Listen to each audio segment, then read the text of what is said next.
Retrouvez le flash d'information locale, présenté par Nathan Sperling.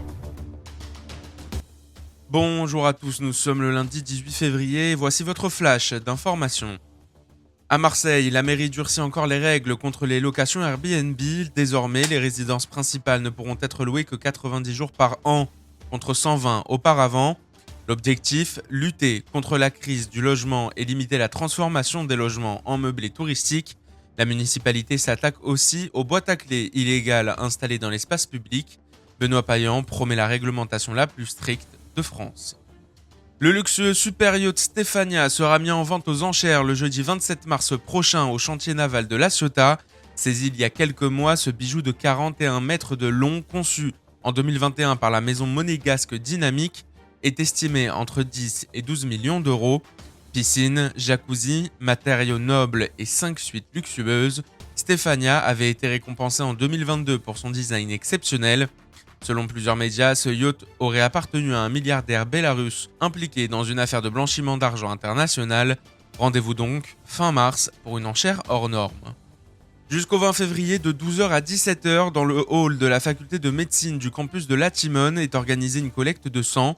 La prise de rendez-vous est préconisée sur le site dondesang.efs.santé.fr. Écoutez les précisions de Maude Bergeon, chargée de communication à l'établissement français du sang, au micro de Magali Barthez.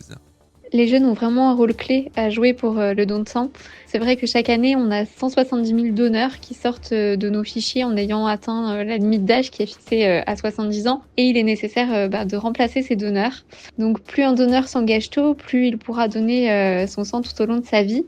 C'est pour ça que l'EFS organise des collectes sur les campus et notamment sur le campus de la faculté de médecine de La Timone à Marseille où les étudiants sont largement sensibilisés à l'importance du don de sang pour sauver des vies. Nouvelle soirée de violence à Avignon. 2 hommes ont été grièvement blessés par balle dans le quartier de Montclar ce dimanche soir.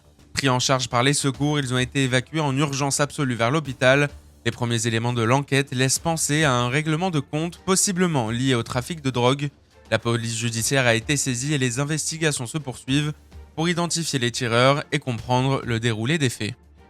En sport maintenant, les Jeux Olympiques d'hiver 2030 prennent forme en France. Aujourd'hui, le comité d'organisation des Alpes françaises est officiellement lancé après plusieurs mois de retard et de turbulences. Edgar Gros-Piron, ancien champion olympique, en prend la présidence. Il succède à Martin Fourcade qui s'est retiré. Parmi les défis à relever, la stabilisation du budget, l'adoption de la carte définitive des sites et la mise en place d'une loi spéciale pour accélérer les procédures d'urbanisme. L'État assure vouloir limiter les financements publics et mise sur des sponsors et la billetterie. Autre enjeu, l'empreinte écologique des Jeux.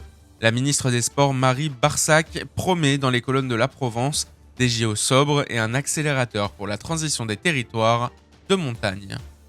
En football, soirée décisive pour l'AS Monaco qui affronte Benfica Lisbonne en barrage retour de la Ligue des Champions.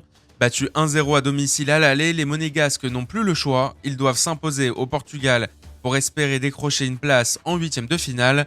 Face à une équipe lisboète solide et portée par son public, l'exploit s'annonce compliqué, mais pas impossible. Coup d'envoi à 21h. La météo aujourd'hui, gardez votre manteau près de vous. Le ciel sera voilé tout au long de la journée avec quelques éclaircies. La qualité de l'air se dégradera sur la région en raison de concentration de particules fines en augmentation.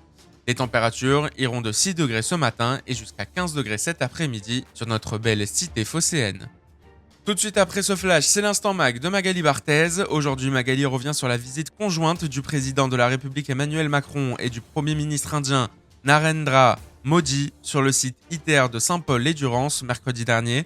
Ce projet international constitue une étape indispensable permettant de construire et d'exploiter les centrales de demain afin de faire face à la demande croissante d'énergie primaire et d'électricité. À 13h, retrouvez l'invité de la rédaction. Aujourd'hui, Laura Saint reçoit Jean-Jacques Zenou, président de Radio JM. Une belle journée à tous et bonne écoute sur les ondes de Radio JM. Le flash d'information locale, présenté par Nathan Sperling.